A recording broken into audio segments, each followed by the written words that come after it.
With that, it is my great pleasure to welcome to the podium His Excellency Fumio Kishida, the Prime Minister of Japan.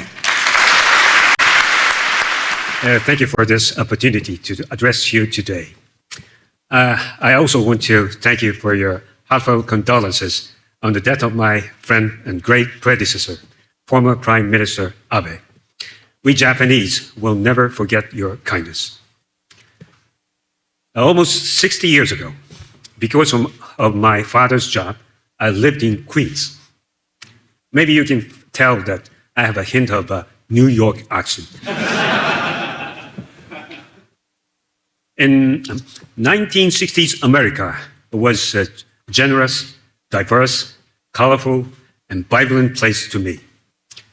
As a kid, I was greatly influenced by that vision of America and its reverence for freedom and energy.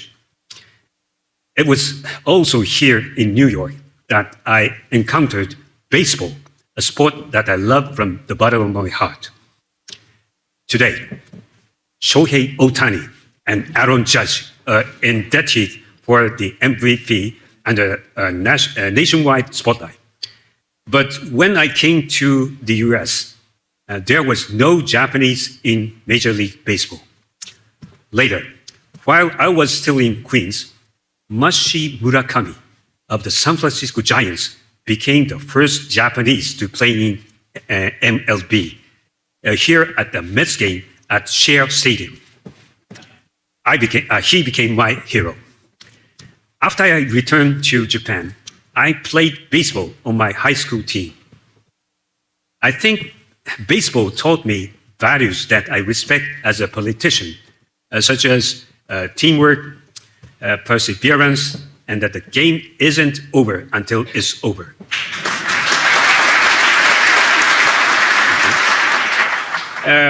One other thing I want to mention, since I am here in the citadel of capitalism, I am the only post-World War II Japanese prime minister with a financial background.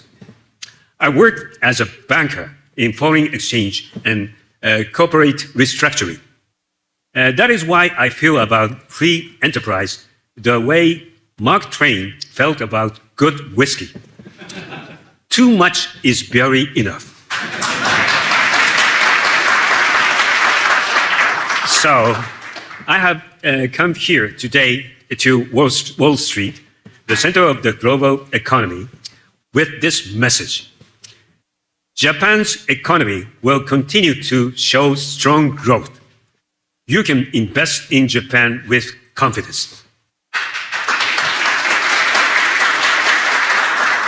I advocate an economic policy of a new form of capitalism, which is a comprehensive package to renew the growth of the Japanese economy.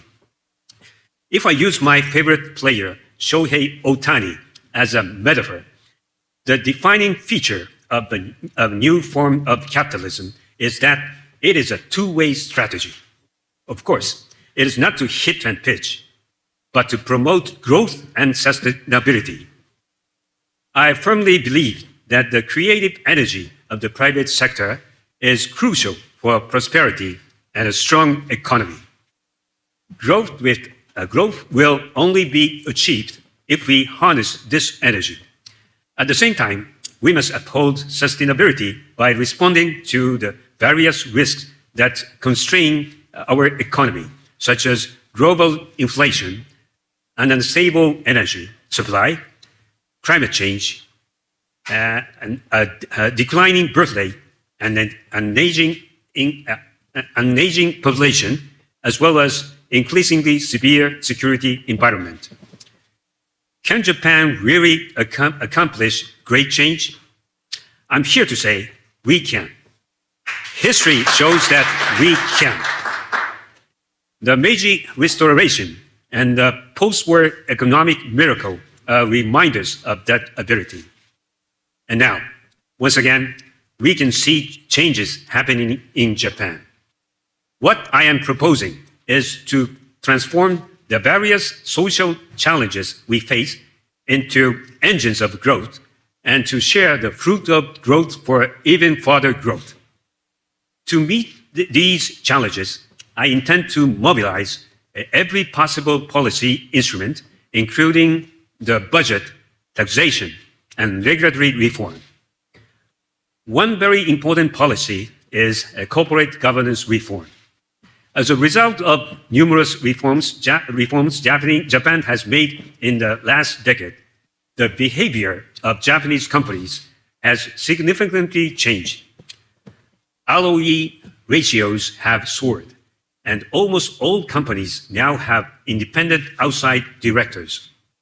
We also expect more companies to appoint women and foreign talent to their boards.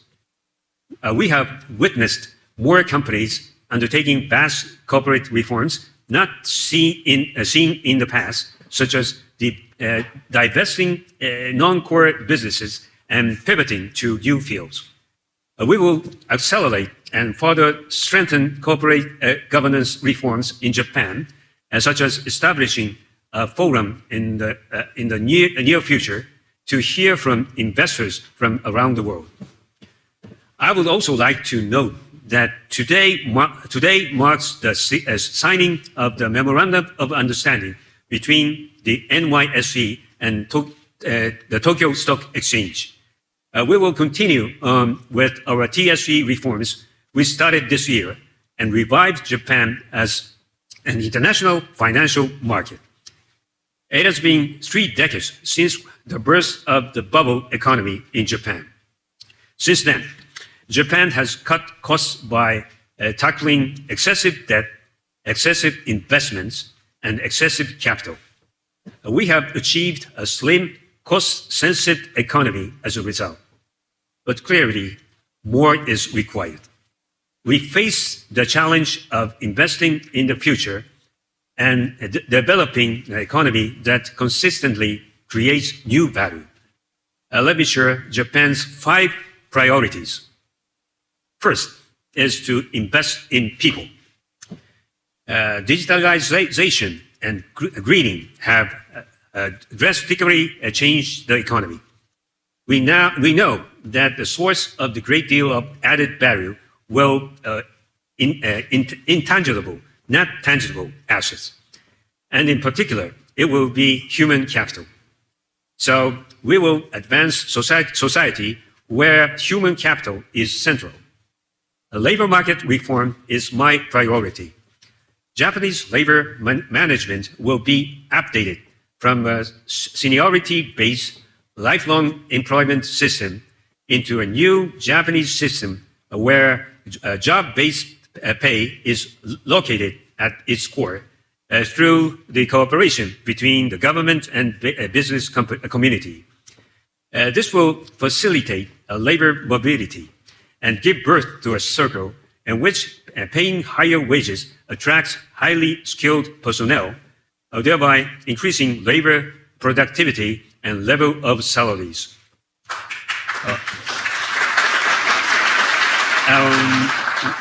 We will further bolster our support for reskilling of workers in digital and other fields while encouraging labor mobility. Japan's future depends upon the vitality that women bring to our economy. Women empowerment is crucial.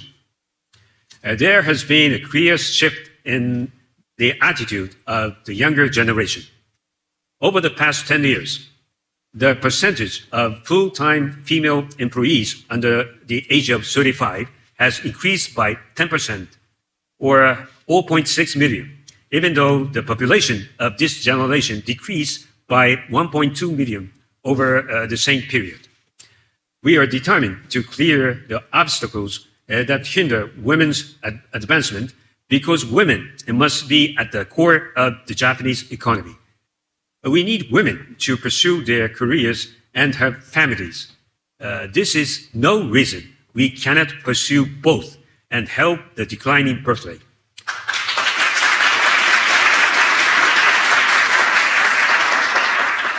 In April of next year, we will establish the Child and Family Affairs Agency to consolidate child-rearing policies. This is a landmark policy that aims to meet the contractual challenges of our population decline. Reforming the wage system, investing in people, and women empowerment. All of these efforts will be promoted in a transparent manner as we establish disclosure protocols for human capital, and we will lead the international rulemaking process as well. The second is to invest in innovation. We have formulated national strategies and targets in the area of AI, quantum, biotechnology, digital, and decarbonization. I place particular emphasis on startups. Diverse challenges to the status quo are already emerging in Japan. A graduate student founded a unicorn startup that developed a unique Japanese biomanufacturing technology and is now expanding into the United States.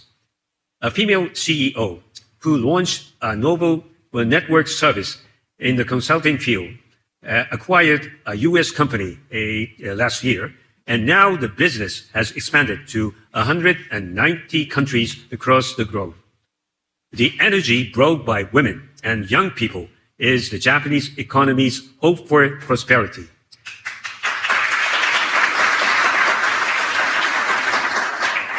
Next, Toyotas and Sonys will spring from the drive and determination of these challenges. The important thing is to create an ecosystem in Japan where startup will flourish. We need to expand tax incentive measures on startup investments based on profit from selling stocks and incentive stock open system. We will also try to bring in U.S. universities with high reputations on startup education. The startup market is currently in a difficult situation, but because we are in such a situation, we will further boost support. Third is to invest in green transformation, or GX. Japan is undertaking a major economic, social, and industrial reform to achieve carbon neutrality by 2050. This is a huge chance and can provide a booster rocket to Japan's economy. By the end of the year, I will present a roadmap for the next 10 years. Through the combination of growth-oriented carbon pricing and investment support, we will achieve over 150 trillion yen of GX investment in Japan over the next decade. We will also contribute to the advancement of Asia's GX investment. To achieve zero emission by 2050, it is estimated Asia will require approximately $40 trillion. To attract transition financing from around the world, we envision working on large-scale projects in Asia, such as power generation, hydrogen, and grids, as well as creating common standards within the region. In light of the energy crisis triggered by Russia's outrageous war, we will also tackle head-on the issue of nuclear power generation. I have ordered an intensive expert analysis of restarting more than a dozen nuclear power plants, as well as developing the next generation of reactors that incorporate new safety mechanisms. Building upon the discussion of experts, we will accelerate considerations to make a decision by the end of the year. My fourth point is our asset income doubling plan. We now have 2,000 trillion yen in personal financial assets. Only around 10% of this is invested in stocks. In order to double asset income and enable long-term asset building for retirement, it is essential to make our small investment tax exemption system for individuals permanent. My first point is to build a nation that grows together with the rest of the world. Japan will continue to be a trading and investment nation open to the world. We are a nation that has flourished through the free flow of people, goods, and capitals. We have multi-layered trade and investment relations with countries around the globe and actually promote economic partnerships, including CPTPP and IPEF. This will not change. COVID-19, of course, interrupt all of these benefits. But from October 11, Japan will relax border control measures to be on par with the US, as well as resume visa-free travel and individual travel. Let me add.